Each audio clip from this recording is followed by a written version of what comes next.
Rose and Oud, a match made in heaven if you ask me, and I've had a look through my collection. I have quite a few Rose Oud fragrances to navigate with you. I think it's safe to say that when it comes to Rose and Oud, I got you covered. So let's go through some of my favorites, starting with one that I mentioned quite a bit here. When it comes to Rose and Ouds, you can go savory, stale, or you can go very sweet, depending on how you like your perfumes. Personally, I enjoy my perfumes a little bit more savory, not super sweet, but I'm gonna navigate the different options for everyone. So Oud Silk Mood is one of my favorite Rose Oud combination fragrances. This Rose and Oud is metallic in some sense. It's a bit sterile, it smells clean, and for that reason, I enjoy this for everyday wear, for any type of wear really, where I'm craving Rose and Oud. I do prefer the extrait of it. Personally, it's a little bit more punchy. I need less sprays, but the EDP of it also creates this wonderful sillage around it. So I like both. If you enjoy that combination, then a dupe of that is actually Black Rose by SweDoft. I only have this dupe because it was sent to me by the brand, but I like it, you know, I throw it in the bag as well, and I get my Rose Oud metallic-y, cold-ish, clean, semi-professional as well vibe with these. There's a freaking bird outside my window. Usually that would be a good thing, but I'm filming. So a fan favorite from this popular brand is Oud Satin Mood, and this is the far more sweet, very, very strong fragrance that you kind of cannot escape. I feel like with Silk Mood, you can kind of blend in a little bit. I mean, they're all projection monsters. I guess that's why you pay this hefty price. But Satin Mood is a very big favorite amongst the crowds, and I enjoy it as well from time to time. I find this to be a really lovely date evening fragrance. If you enjoy Satin Mood, or if you perhaps have tried it, but you found a note in it that was a little bit jarring, it could have been the violet note that is in Satin Mood. So another option is Cairo by Penhaligon's. And this one is very, very similar to Oud Satin Mood. I believe it's slightly also less pricey, but Penhaligon's is by no means a cheap brand, as in you're paying a lot per mil, not that cheap is a bad thing. But Cairo is without that violet coming through that you get with Satin Mood. So it's slightly less loud, slightly less abrasive, and I really enjoy Cairo. I find Cairo a little bit easier to wear for me. I'm gonna step back and talk about a more affordable Rose and Oud for those of you who are perhaps trying to get into this whole thing. So Oud can be very clean smelling, medicinal, kind of clear, or it can go into the funkier side, as some people would say, the more cow dungy kind of side of things. And let's be real, Oud itself is molded wood, so it is supposed to smell like that funky thing. The Western brands, most of these brands that I have here are Western, so it's a Westernized interpretation of Oud, but when you go to Eastern brands, they prefer to have that more authentic interpretation of the Oud in their perfumes. Anyways, I digress. Goddess by Lush is a really nice introductory version. These small 30 mils by Lush do not cost very much, and Goddess kind of gives you an idea of that Rose Oud thing. It's by no means as potent as it should be. This is slightly like soapy, it's handmade, and you know, has that Lush style about it that's a little bit hippie chic. But Goddess will give you a vibe of what we mean when we say Rose and Oud. The rose in this fragrance is more minimal, so it's a lot more focusing on that woodiness of the Oud, but still I find this one to be a very easy wear, very nice jump into the Rose and Oud, especially the Oud side of things, Goddess. We have a version from another Western brand. This one is another London brand called Miller Harris, and it is called La Fumée Alexandrie. And this is a smoky take on this Rose and Oud combination.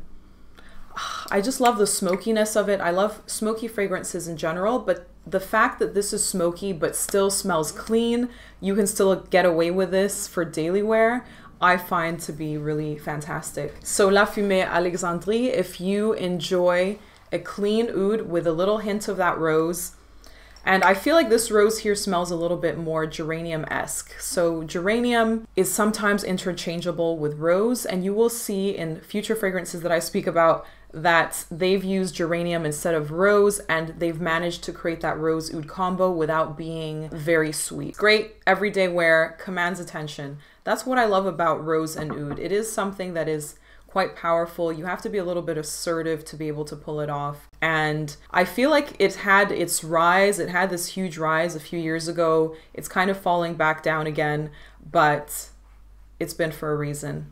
Great combination. So in this fragrance, which is Farce by Xerjoff, this is probably my favorite Xerjoff fragrance out there. It's one of the few that I've actually kept from Xerjoff because I've, you know, long ago moved on to different types of brands. I like mixing it up, learning new things. But Farce is where they've put in geranium for that rose oud combination, but it's geranium. Geranium is kind of difficult to describe, but have you tried those Aesop hand lotions and the Aesop hand washes? It has this kind of springiness to it, a little bit of an alive kick.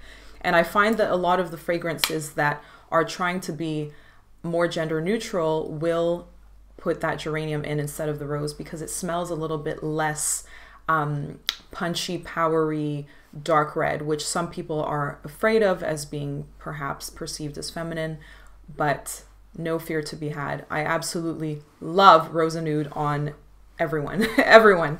So Farce, yes, it has that geranium in it, but this is also in combination with ambergris. So the oud is actually quite minimal in this fragrance, but the ambergris, ooh, just imagine this dark gray hazy cloud in scent form, and that's ambergris. So this will remain my favorite. I baby this bottle. This is the old version of the Xerjoff bottles, and I baby it. I love it. It looks like an Egyptian artifact.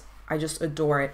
But if you are on the market for this and you would like something that doesn't cost the earth, then get Red Star by ASQ Abdul Samad Al Qurashi. It's actually the same scent. So in the future, I'm not going to be getting the new Xerjoff bottles. I'm just going to be getting refills of the Red Star. Personally, I still prefer the Farce a little bit more. It has a little bit more complexity, but it's fine. This will do the trick. Another fragrance that is quite popular that smells very similar to these two is 33 by Idolo. That's another brand that's a small team. I believe it's a man and woman who are a couple who own this brand. And so if you want to support smaller brands, then go for the Idolo 33. So now I'm going to talk about a more rounded rose, where that rose is really pronounced, and it's actually more about the rose than it is about the oud. The oud is just supporting the rose, pushing it upwards, letting it blossom and bloom. And we have Rose Omeyyade by Atelier des Ors. This one I find to be a very classy rose oud, gentle in some way, easy to wear because that oud is not very powerful. And yeah, I just like this for daily wear. It's classy, it's elegant. Other people around you would likely enjoy this, but compliments are always very personal.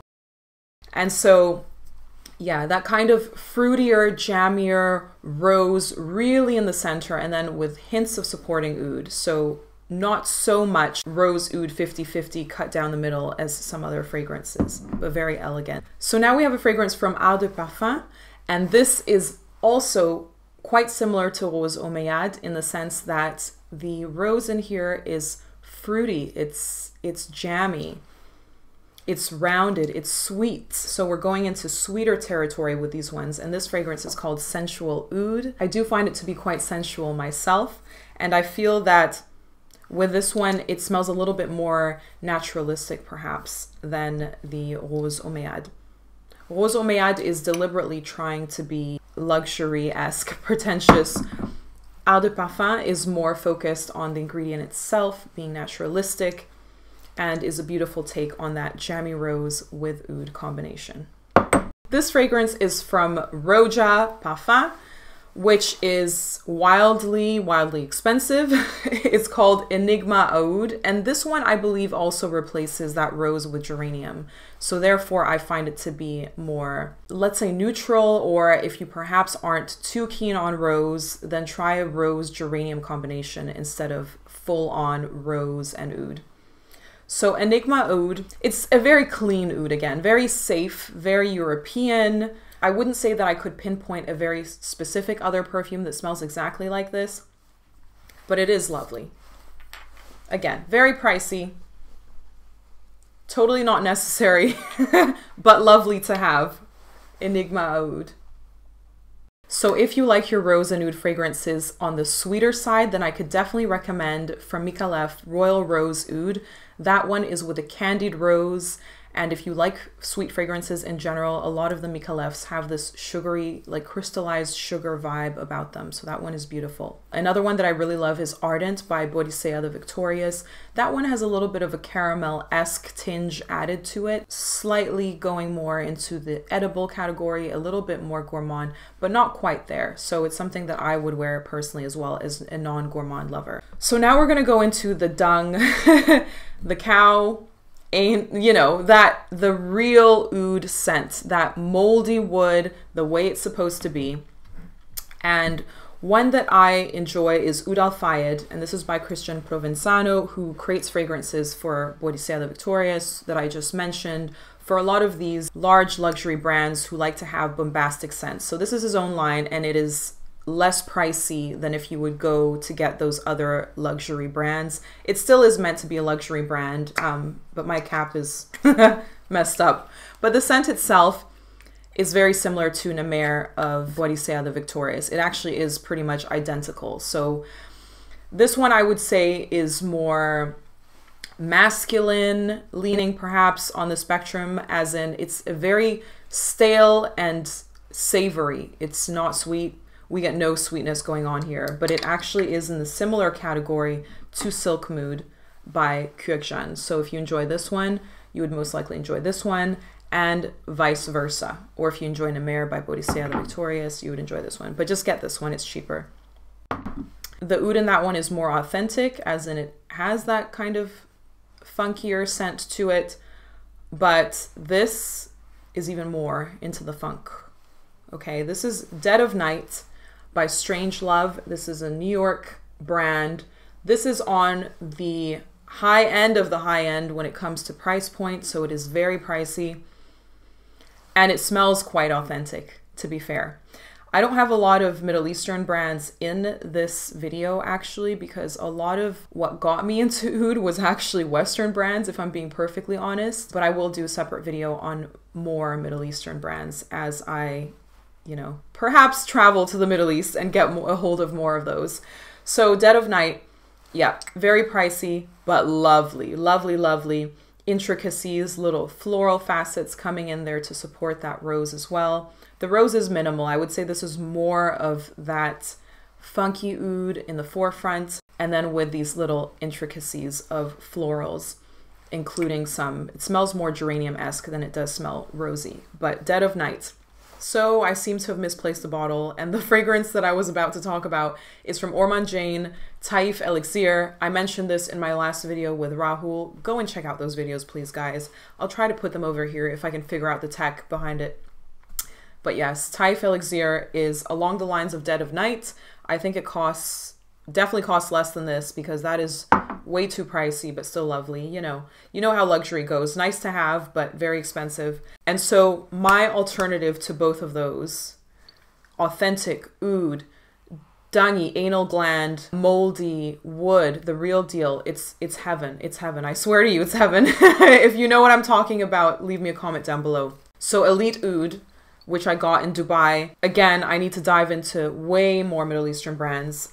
The reason why I haven't used that much of this is because I've been using Dead of Night, which I had, but Elite Oud is exactly that. Perhaps the rose is a little bit less in the forefront. It is, actually. I like to use this as a layering oud on top of other fragrances. If I, for example, have a punchy rose and would like to add a little twist of oud, I'll add this on top of it.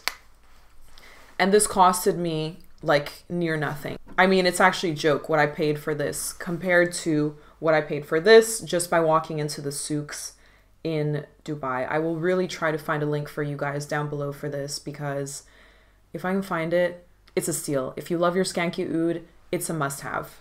So in my video with Rahul, by the way, we smelled an amazing rose and oud fragrance. I will have it here as well. That one by Oman Luxury from Oman. Here we go with the Middle Eastern brand. but this is on the luxury scale, so a bit pricier. Fantastic, fantastic rose and oud. Oh, the oud turns kind of smoky. You get that authentic Middle Eastern experience from it. I just love it. I love it, love it, love it. Going into fall and winter now, where I live here in the UK, I'm going to be wearing this a lot more. Not to say that you can't wear rose and oud in the summertime, because I love that too. I mean, the natural habitat in the desert, beating down sun, oud flowing out of your clothing. Perfection, perfection. I hope that you enjoyed today's video on rose oud combinations. Please leave your thoughts down below and any other suggestions for other video topics that you would like to see from me. And I will see you next time.